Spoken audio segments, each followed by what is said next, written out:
socialites? Welcome back to the Social Studies Podcast with me, Joe Dombrowski. And me, Gaspare Randazzo. I'm in Pittsburgh this weekend, then I'm going to be in Denver, then I'm going to be in Tacoma. It's a crowd work taping. And last time I checked, there was only like 10 tickets left for the Thursday show, 1 for the Friday, 1 for Saturday. I don't know. And Denver, I'm pulling out some surprises. So specifically come to the Friday late show.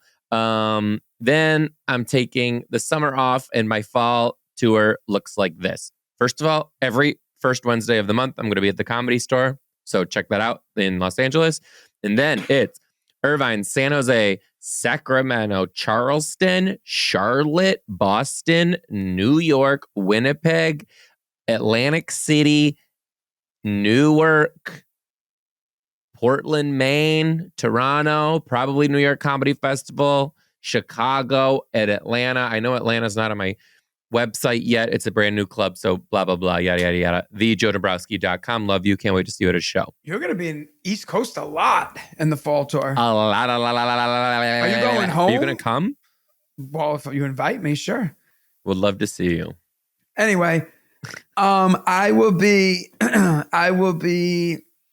in Philly, Hershey, Pennsylvania, Point Pleasant, Los Angeles, San Francisco, LA, New York City, Boston, Washington, Tampa, Cleveland, Detroit, Manchester, Tennessee, that is, Atlanta, Staten Island, Freehold, Austin, Dallas, Columbus, Cincinnati, Allentown, Pennsylvania, that's Rochester, New York, and Manasquan. Get your tickets at GasparRandazzo.com. How do you feel about that tour sketch? Mine? Yes. So I'm not gonna lie, today, my students were taking a test.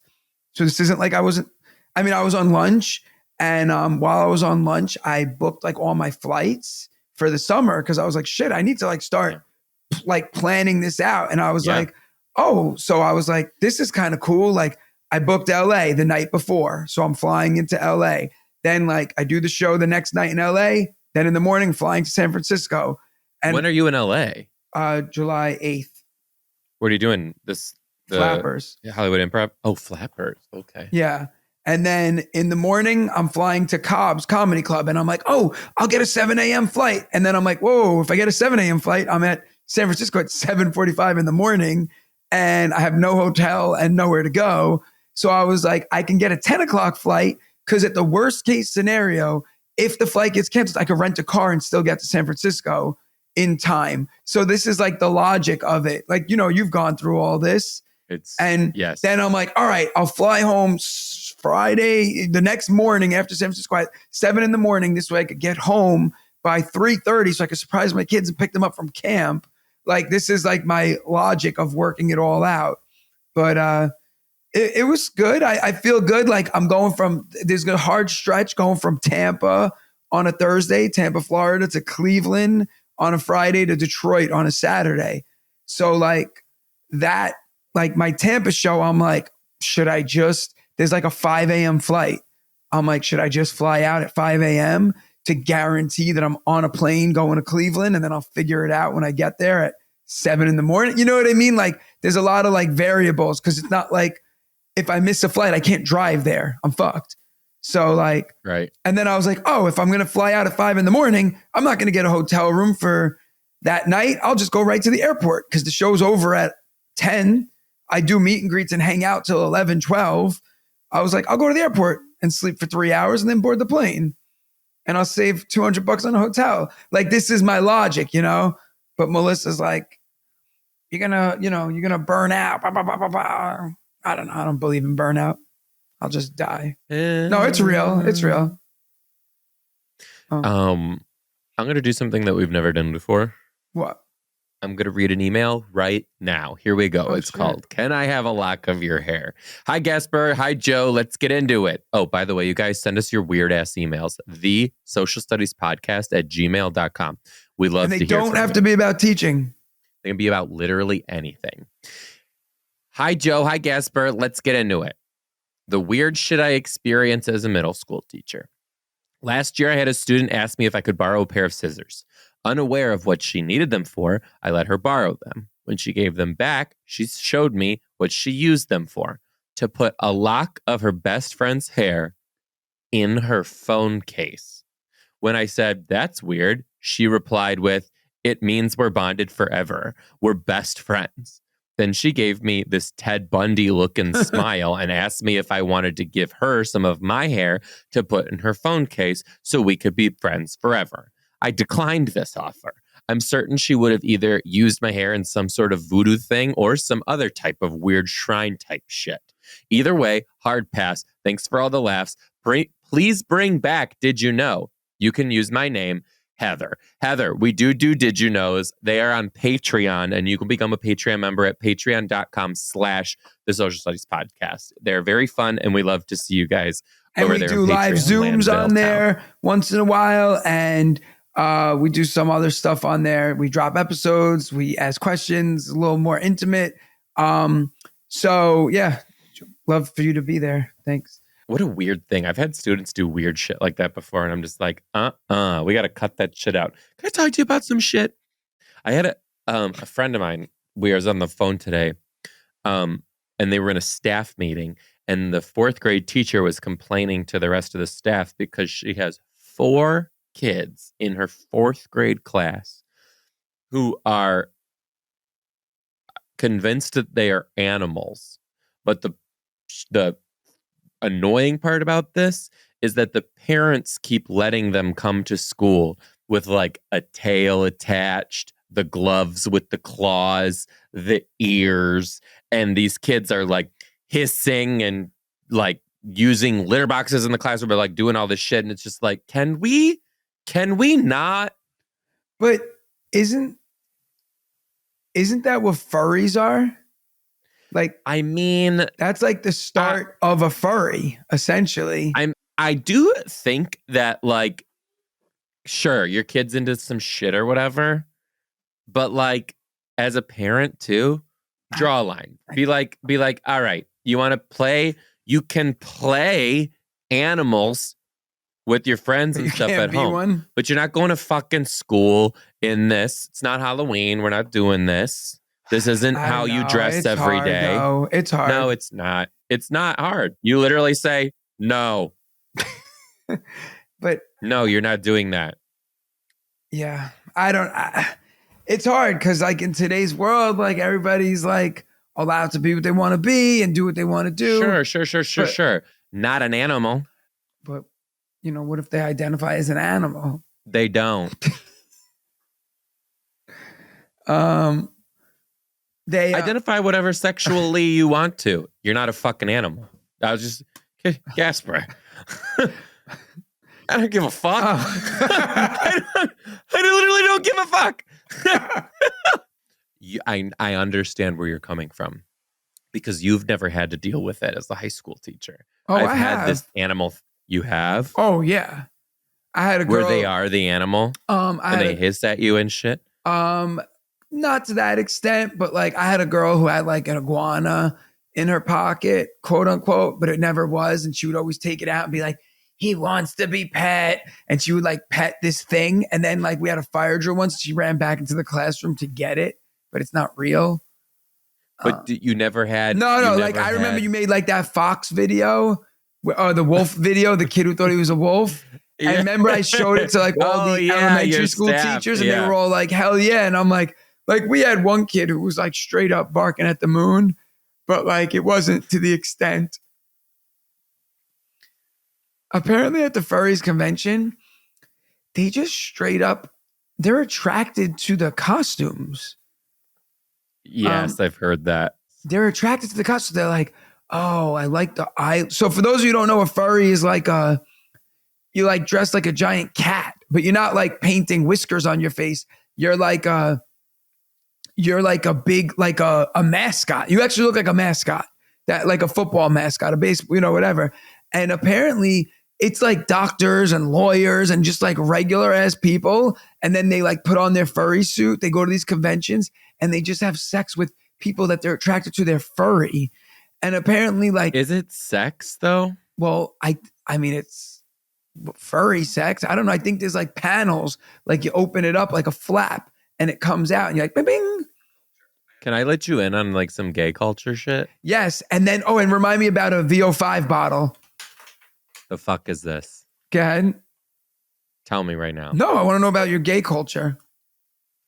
Do you know what IML is? In my laryngitis. Stands for International Mr. Leather.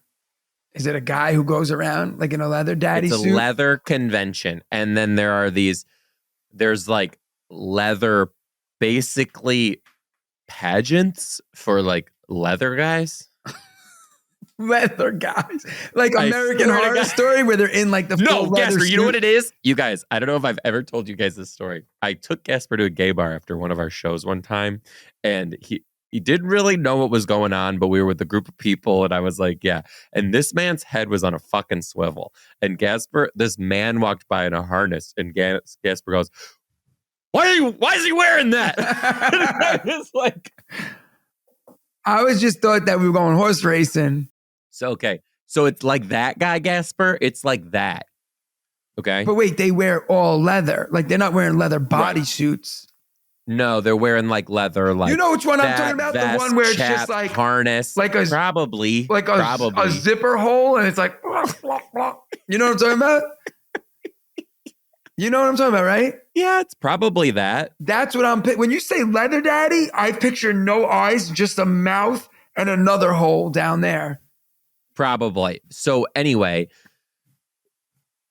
they compete. So like you become like Mr. Leather, like Detroit, or like Mr. Leather Seattle, or like Mr. Leather whatever, right? And then the international Mr. Leather is like they're competing to be IML, like international. I'm gonna look it up. Am I gonna be like? There's categories that they compete in and shit, like everything. Okay, but listen. But IML weekend is Memorial Day weekend every weekend in Chicago. I'm not gonna say what hotel it's at. I just missed it. But it's at it's coming up. I know. I missed it. I was just there. Oh, you went too early. Right. Yeah. Imagine I was in that hotel with all the Leathermans. So, Gaspar, they take over the hotel. The whole hotel is IML, right? And I am not kidding you. It is gay sex every inch of that hotel. Like you'll walk down the hall to your room and it's just rooms open with fucking will be like in the middle of the hallway, in the elevator, in the stairwell. And then it's all on Twitter. Like the whole weekend, gay Twitter is just like all these videos of shit going. There's like a convention center with probably what you just described with the leather for your face. But they walk in like, all right, stupid question, but like you're walking down the hall and a door's open and you're like, let me just join in, and you just walk in and start doing it? Fully. That 100% exactly. Do you like get to know each other at all? Nothing. No. Oh. So like, I mean, like maybe, but like, why would you? I don't just to like, so you could like hang out with them, get breakfast in the morning? You probably could, and you probably do. Now, everything that I just described, there's that, but also it's on a cruise ship, which it looks like nothing I'd ever want to be involved with ever. Like, even if I was single, I would not want to be there. Me neither. I mean, well, that's obvious. Because I also feel like I would have sex with somebody, and then like I would see them a couple days, probably a couple hours later, having sex with someone else, and I would just be like, huh. Yeah, like, and I would probably spend the rest of my days at the buffet just in my own head. Yeah, like I'd fall in love with the first person that I did it with, and then I'd be like, no, it would be some shit. It would just be terrible. Like, oh, that was just intercourse for you. I thought we had something. Like, but IML is like that. It's like nuts. It's exactly what I'm gonna click it. Enter now. I typed it in. Oh, it's not. Oh, okay. They're like bikers. Oh, nope. No, wrong picture. It's like Magic Mike. Wow, they're older guys. They're not young. It tends to be like older daddies. Oh, I found the one, like they're all wearing just like a little, I don't want this on my computer anymore. It was just like the guy had like a coil around his penis. So you coming with me? Are we going? I loved Chicago. So like, Yeah. and I went to Al's So we'll Beef. Yeah. I bet you could get a lot of it at IML.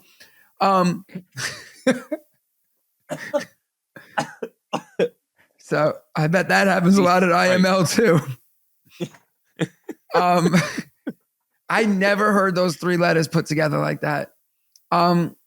So I will say this. Number one, Chicago, beautiful city. I would actually move there. Was that your first time there? I've been to the airport, but that was it. So like, that doesn't count. Yeah. So like, it's like that Midwestern feel of the people being super nice, but it's like a big city.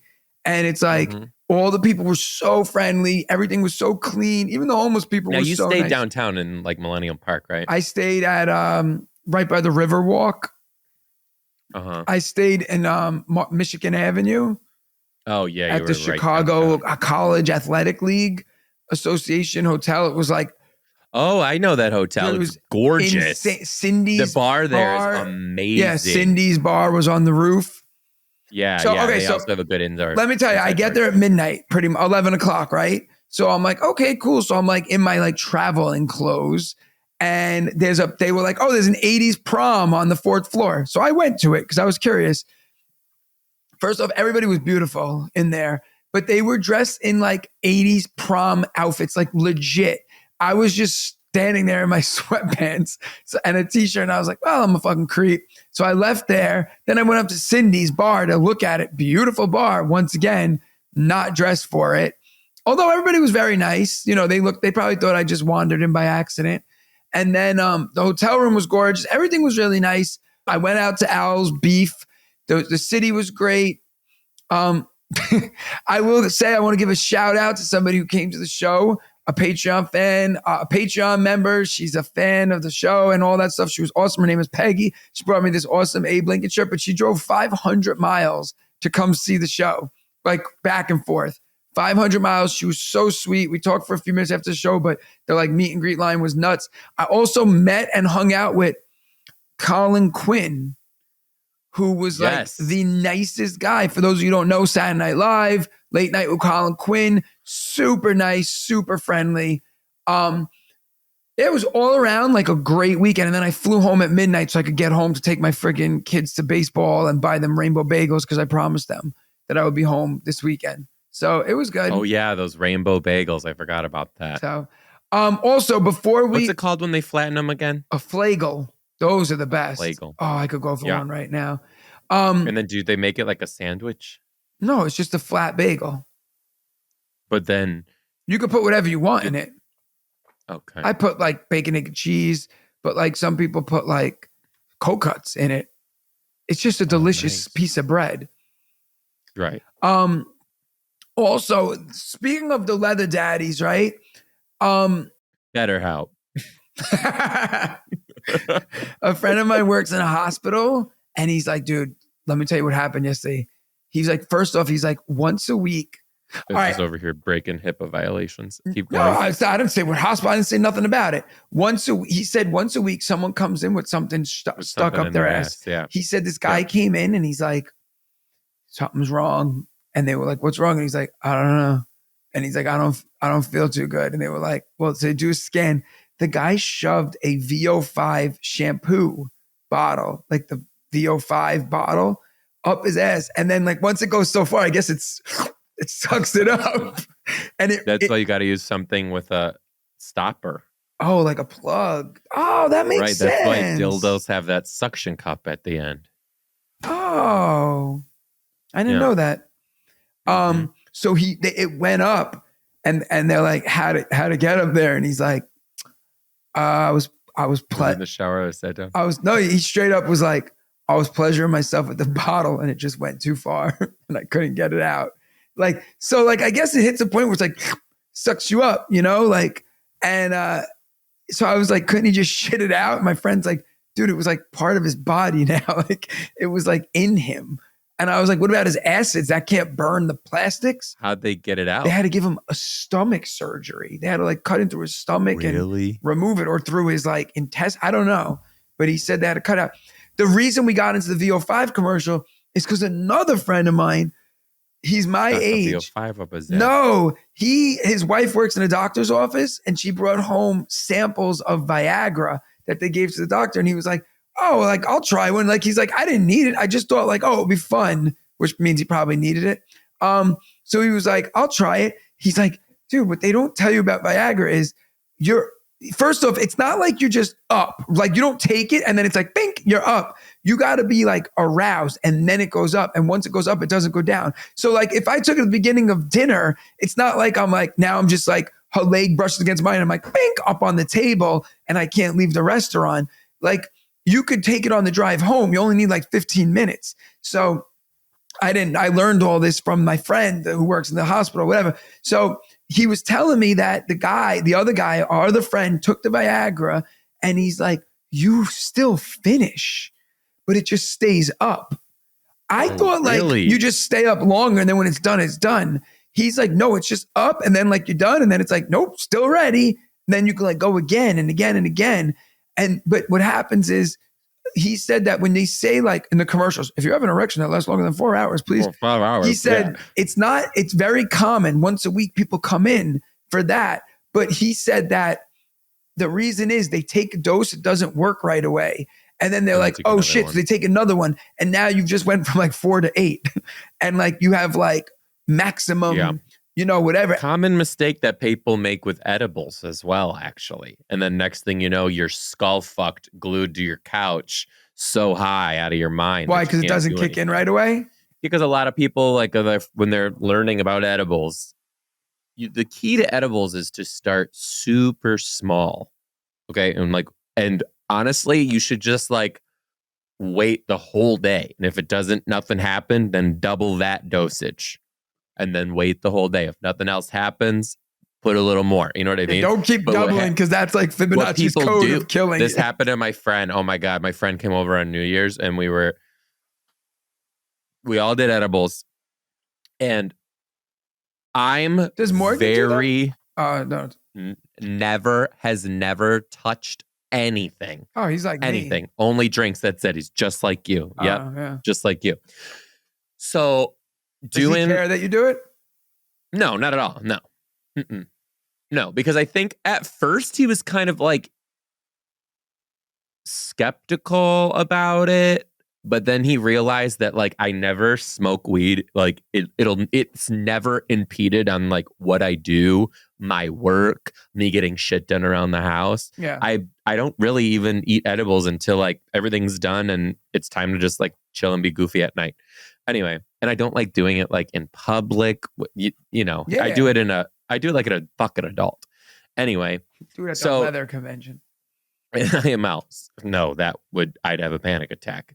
Anyway, you just booked a family retreat that weekend, a family getaway. And I don't know if you can. That's interesting. Oh my God, we should call the hotel right now and see if you can just like book it and see if they'll tell you. Yeah. All right, finish the story though about New Year's. 3 of us we all took the same amount of edibles and 3 of us got like very high. And I'm very susceptible, so I get high more than most people off a very small dosage, very lightweighted when it comes to weed. So we're all high and one of our friends is like, I don't feel anything. And we're like, nothing? We're all so high. And he's like, no, nothing. So took the same edible, same dosage, and just ate a second one. And then it hit him like an hour later. He spent the night and he said he was so high when he was leaving our house the next morning that he couldn't even feel his feet touching the ground as he was like walking to go to his Uber to get home. You see, like that's he was like so high. And he said he was high for like a full day after. That's like so scary to me. Oh, I know. Terrible. I would never want that. Like I do not like when it lasts too long. Yeah. Like my English teacher that I had in high school came to my show in Chicago and I like went out with her and her friends after just for a drink. And I had like half of like a beer and I was like tipsy and I was like, I hate this. Like, I just don't, cause I was like, I had things to do. Like maybe if I was like home and I could like just relax and laugh on the couch, But I was like, I got to get to an airport. I got to have my ID out. Like, I was like, I'm going to die. I don't know. You know me, I don't drink. So like, even like half a beer, I'm like a little buzzed. At home, all my friends make fun of me because like if after half a beer, my nose starts to tingle. And like, I'm like, so like once I drink a little, I'm like, oh my God. And then my friends are like, oh, here we go. Gaspar's drunk. You I'm think like, you'll drink at my wedding? yeah, I'll have a drink. One, I'm not going to get. You know, Gaspar's breakdancing on the. I'll do that without drinking. That's true. That's true. Anyway, okay, call this hotel and put it on speakerphone and see if they'll book you and see if. Well, I'm not going to try to get booked. I'm just going to say, hey, do you have any availabilities? I'm just looking for any availability. So a little family vacation. Make sure you say that part about my wife and my kids.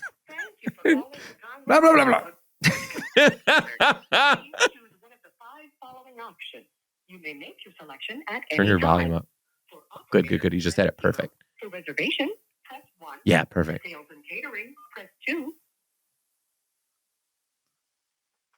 I'm actually nervous. You are being transferred to.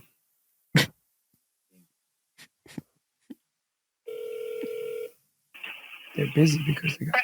How can I help you? Hi, how's it going? I was just wondering what the best way to go about booking a room. I'm coming with my family, just like my wife, my kids, May 23rd to May 27th. So we are sold out for this whole weekend. Oh, okay. Sold out completely? Yeah. Oh, is there something going on in town or is it a busy weekend? Yeah, it's a convention here in the hotel. Oh, there's a convention in that hotel. Okay. All right. I'll call another one. What convention is it?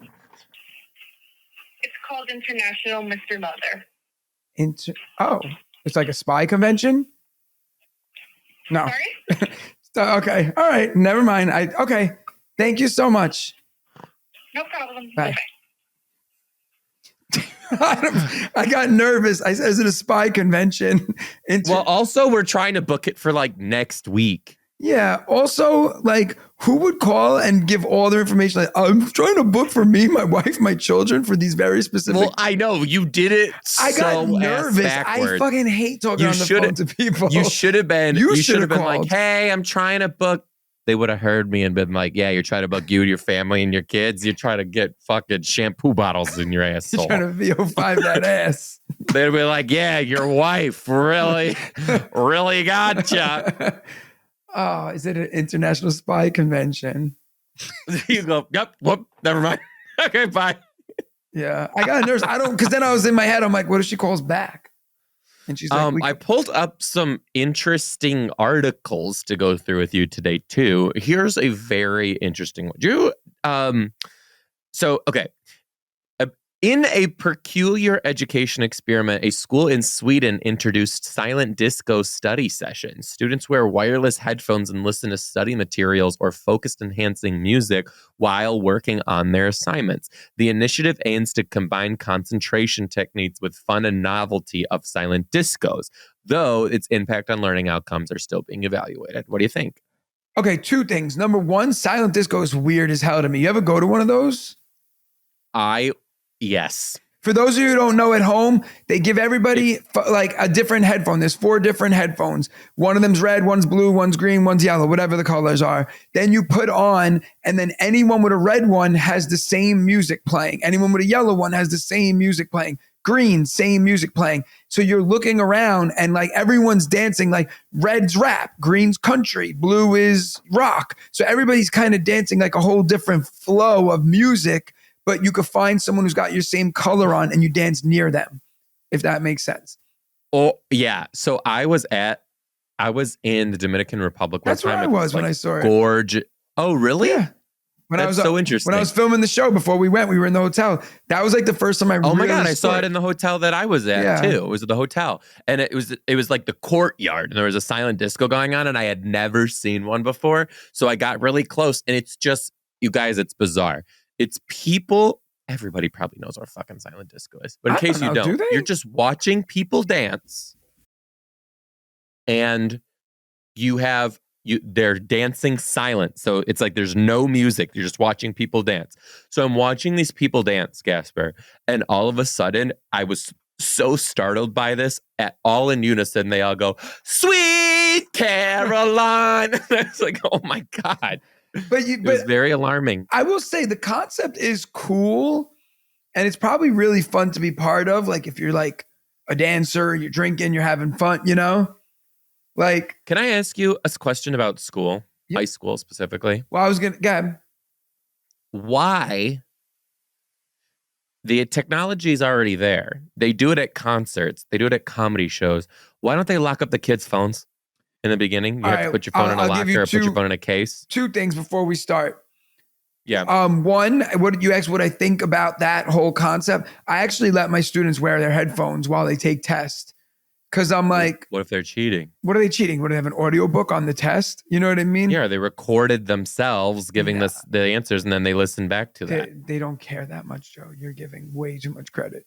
So they are not doing that, I can assure you. So I don't care because I'm like, I'd rather you just like be quiet, listening to your music, in your zone, focusing, you know? And some people are like, oh, it's not good because the state test, they can't do that. I'm like, I don't care. Like, don't care. We're not allowed. So when I first started teaching 13 years ago, we were allowed to take their phones.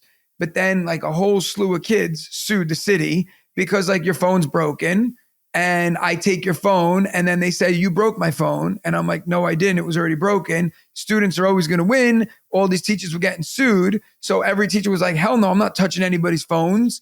Then it became like de Blasio, our mayor, came out and was like, oh, you can't take their phones. Like every kid needs their phone just in case there's an emergency. So that's not true. We're not allowed to touch their phones. We're not allowed to take their phones. We're not allowed to do anything with their phones. So my biggest issue is like a lot of times, like, let's say I'm like eating hot dogs out of a bag in front of the class. Like, I don't want the kids to film me, but like there's always phones out, you know?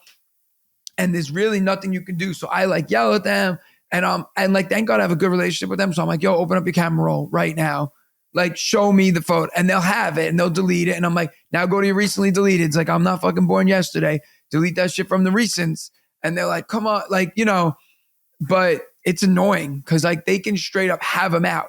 And Joe, it's to the point where they don't. No, your district can have them out. That's not normal. Well, that's New York City. New York City's. That's some fucked up shit. That's you gotta 1 million get it plus kids. You know what I mean? Also, like I could say, we're fully taking advantage of the system. 100%. Also, like That's this is what's bullshit. crazy. I said to these kids today, I go, we were done taking the test. I go, not everybody's done. I go, if you talk, I'm not going to tell you not to talk anymore because they don't ever stop. I go, I'm not going to tell you not to talk. I'm just taking 10 points off your test. And they just talked, and I just looked at them, and I just was like on the computer, like hitting -10, and they were like, we already lost the points. Oh well, like. And then I made an announcement like, I'm going to send a reminder home to every parent if you lost points. And they were like, whatever. So it's like, they don't care. So it's like, what am I taking their phones? I used to take points off if you had your phone out. It's irrelevant. This is all you see the whole day. But what this is all you see. That's my whole class every day. If it was the policy, right? Would I enforce it? Don't you think that like just like you walk into a concert, you walk into a comedy show, you walk into whatever, you put your phone in the locking bags and you can't get it out until the end of the day when they pop it out or whatever. The technology's there. Why aren't we doing it? So like our school, not our school, a school, like a lot of schools had a lot of problems with like, because the phones lead to kids getting jumped, you know, because it's like, oh, Joe's in the stairwell. This period, Joe's in this classroom, and then they would all conjugate and jump people. So like there was like a big push to remove them then, but then once again, like they were like, oh, we need them for emergencies if there's an emergency. But you don't. We didn't. I know. So I was in school during 9/11. We didn't fucking call anybody. And that was the biggest emergency ever in this country. You know what I mean? Like we didn't call. We were like, oh, fuck. And then we just assumed that our adults knew best of how to handle the emergency. That's what we did. And they did. They got us safe. You know what I mean? I don't think I could teach. Actually, you want to hear something crazy? Higher than 5th grade. I went to a Catholic school, right? When I was a kid, and the nun, all the parents were calling the school, and she said, nobody will walk through these doors and get to these and harm these kids. She was like an old 80-year-old woman. You know what I mean? Right, So, right. That's very sweet. Yeah. There's a new AI-powered gadget called a cat flap. Did you ever have a cat? I told you about Judy B. Melissa's cat that the penis broke. We had to get the new Melissa's penis. Cat. Yeah, his penis broke. This new AI-powered cat flap is also known as the Flappy, and it's developed to prevent cats from bringing prey that they've killed into your house. It uses AI to detect when a cat is carrying a present, like a dead bird or a dead mouse, and it locks and denies entry to your animal until the prey is discarded. What? Meanwhile, it's aiming to keep homes clean. There's still a debate over its effectiveness. Is that crazy? Dude, AI is literally running the world. I'm confused. I don't even understand it. It doesn't make any sense. This device locks you out when they detect a bird in your mouth? No, the cat. I'm saying the cat out? Yeah. So because there's a cat door. So they're going through the doggy door, and then all of a sudden it's like, oh no, he's a bird. And it locks him out, and then he's just stuck out there with the bird? Yes. So it can't bring it in your house. Then he puts it down? And then comes in. And it can only get in your house until he doesn't have it. AI's doing too much. AI is doing so much. I actually saw, I forget who it was. Elon Musk. This person I'm a very good AI detector when it comes to fake images. Very good. Oh, yeah. I remember you went on that crusade against them. I still am. This very popular influencer posted a campaign ad for Kalahari. Do you know what Kalahari is? You guys have them? The kids' water park. Yeah, I think they're kind of like a chain now. Oh. I thought it was just here. I thought it was just in Michigan, actually. Oh. Anyway, maybe so they went to Kalahari. Michigan. This person did a campaign ad for Kalahari, and it was a AI done photo of her sister, and her kids in the water park. And it's like, this is fake. This whole thing is fake. This whole picture is fake. Do you know what freaks me out? And people in the comments are like, beautiful family, wonderful pictures, great trip. I love Kalahari. I was like, this is insane. And it was a sponsored ad. How do you know? Oh, she's very attractive. Right. But look at the picture. How do you know that's fake? It's Gaspare, this is so not real. There's water on their feet. But that's why. That's another reason I know it's AI, because it's not showing their toes. And also, most of their hands are not showing. Their hands are because. Oh no! Their fingers look weird. I'm not gonna lie. This is why everything in this is so perfect. Kalahari's not that perfect. No other kids in the background. No nothing in the background. But maybe you're wet, but your makeup's perfect. Like, this is not real. But this maybe is so it's airbrushed. Not real. No, I'm doubling down and quadrupling down. I know it's AI. This is so not real. I'm just zooming in on random things on it. I guess I get what you're saying. I don't know. It's so true. But like, you don't think that's look how them at all? perfect that little squid is in the background. Yeah. And then it's just not real. Do you know about that water? That's not real. The water does look a little fake. Do you know about the new thing? It's like it's like the burst cameras, when they take like a burst picture of you. So like, let's say you and Morgan take, and you, Morgan, and me and Melissa all stand together and take 10 pictures of us, right? What it does is it takes the best, I think it's a Google phone. They take the best face from the 10 photos and then combine it into one photo. So like if in the first photo I wasn't looking, but you had your best smile, it takes that smile from that picture, my smile from the third picture, Melissa's from the 8th picture, Morgan's from the 10th, and it makes one photo with our faces on it. Do you understand what I'm saying? But it's got to be like 10. And I bet like in lickety split. What a weird sentence. No, but it's like if you took like 10 photos back to back, where you like really didn't move a lot, it'll take the best faces. Isn't that fucking sick? That's crazy. Like the best faces? That's so crazy. Yeah. So God, I don't stop the world. I want to get off. It's wild. Hey guys, It's been a pleasure. It really, truly has. Love Yeah. you so much. Again, you can get tickets to see me live on the road at thejoedombrowski.com. And you could see me, GaspareRandazzo.com. Thank you, all you podcast listeners who come to our shows. We see you guys. We hear you guys. We love you guys. It's awesome. And we appreciate you guys. See you next time. Bye. Bye, guys.